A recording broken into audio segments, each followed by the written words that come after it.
For as long as there's been money, there have been those who have mastered the art of using it, not just in building wealth, but in swaying others, building power, and shaping the world around them. Enter Jakob Fugger, a name you might not know well, but definitely should. This man was so wealthy and influential that he practically rewrote the rules of finance in his time. From funding kings to influencing the church, Fugger's story is a jaw-dropping lesson in how money can move mountains and empires. Today we'll be discussing the life of history's richest banker and how his legacy still affects us and echoes today. Let's go. Jakob Fugger was born in 1459 in the free imperial city of Augsburg. Now Jakob was raised in a prominent merchant family. His grandfather Hans married into money, eventually becoming a burgher, and built up the family's wealth through trading textiles. Jakob's father, also named Jakob, continued on with the family business, eventually becoming one of the wealthiest people in Augsburg. He was a master weaver, a town councillor, merchant, and father to 11 kids. Now this is important because some of his older sons Ulrich and Georg were setting the foundations for the family's company to rise in Europe. Around 1470, the brothers established manufactories in the cities of Venice and Nuremberg, which were important centers of trade at the time. Also in 1473, Ulrich started a relationship with the Habsburg family, which would bear fruit for both families over the coming decades. Now at the time, Frederick III, the Holy Roman Emperor, was brokering a marriage between his son Maximilian to the daughter of Charles the Bold, Mary of Burgundy.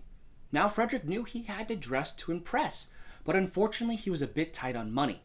This is when Ulrich stepped in to provide the emperor with the finest silk clothing, and in return, the emperor granted the Fugger family the lily coat of arms. Now at the same time, Jakob was in Venice getting a first-rate education in all things business and banking, in addition to obviously learning from his father and brothers. And after a little over a decade, Jakob was now primed to seriously contribute to the family business. And he did just that.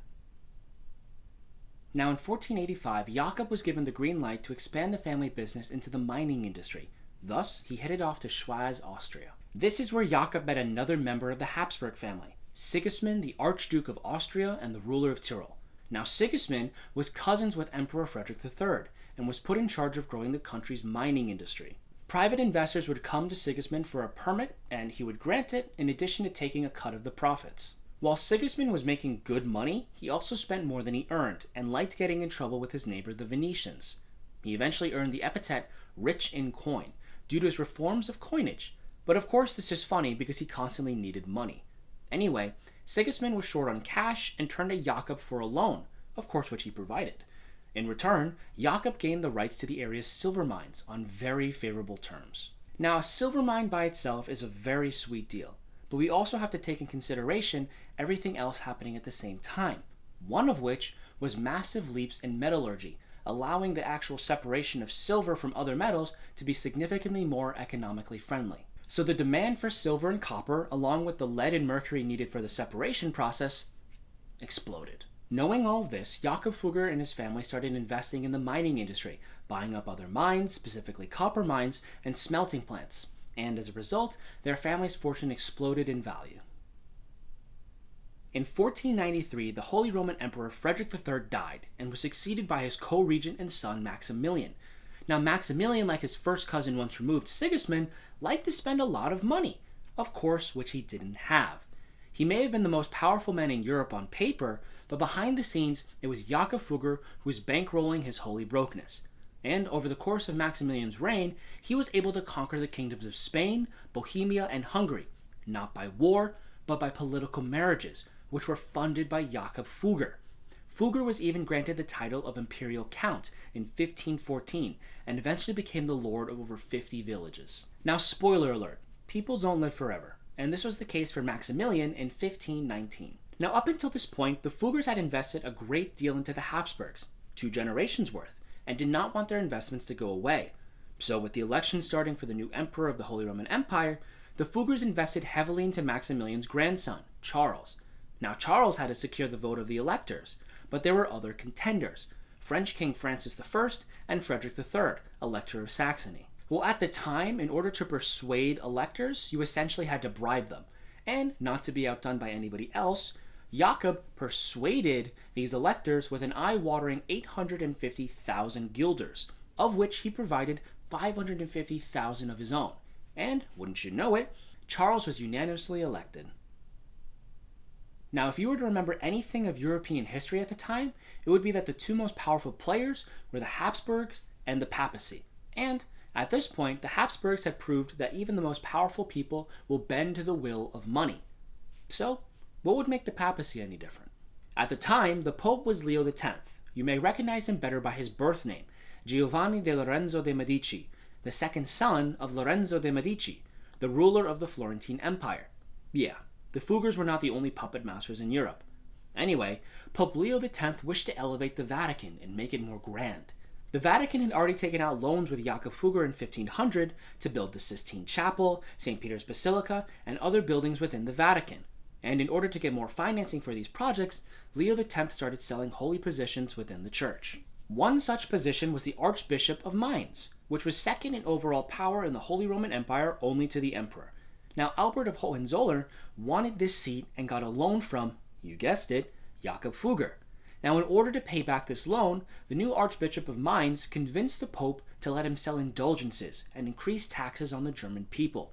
Half of the money would go towards building St. Peter's Basilica, while the other half would go to Albert. Now, both of these acts were extremely unpopular, especially the sale of indulgences, and the corruption in the church was so much, it motivated a monk named Martin Luther to write his 95 Theses and nail them to a church door in 1517, leading to the Protestant Reformation.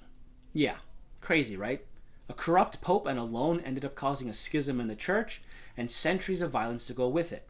And it's not that crazy of an argument to say that Jakob Fugger was the most powerful man in Europe at the time, holding sway over the Pope, the Holy Roman Emperor, and the Archbishop of Mainz. Now, for quite some time, Jakob was running the family business alone. His brother Georg died in 1506, while Ulrich died in 1510. Jakob continued to expand the family business, and at that point, they were active in the textile industry, spice trade, mining industry, banking, and buying and selling popes and emperors. When Jakob died on December 30th, 1525, he had a net worth of about 2.1 million florins, roughly equivalent to 2% of Europe's GDP at the time. When adjusted for inflation, it is about $400 billion today. Now, Jakob did marry Sibylle Otz, the daughter of a respected Augsburg Grand Burgher, in 1498, but they had no children. The company and its assets were left to Jakob's nephews, Raymond and Anton Fugger, who managed to double the family fortune by 1546. Now, the family still exists to this day, but they are nowhere near as wealthy as their ancestors once were. Now, in 1521, a couple years before he ended up dying, Jakob Fugger created one of the most famous philanthropic endeavors ever, the Fuggerei. It is the oldest existing affordable housing complex in the world.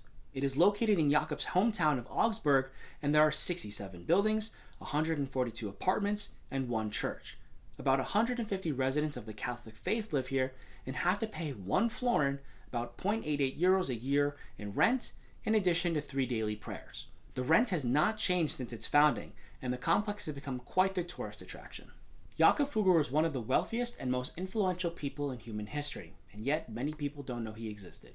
Understanding Fugger's role in history not only highlights the power of finance in shaping the world, but also reminds us that some of the most influential figures operate behind the scenes, leaving a lasting mark without widespread recognition. And with that, I'm Evan, and thanks for watching. If you liked what you just saw, then click on the video here. Also, if you haven't, like, subscribe, and hit the bell icon so you don't miss any future videos.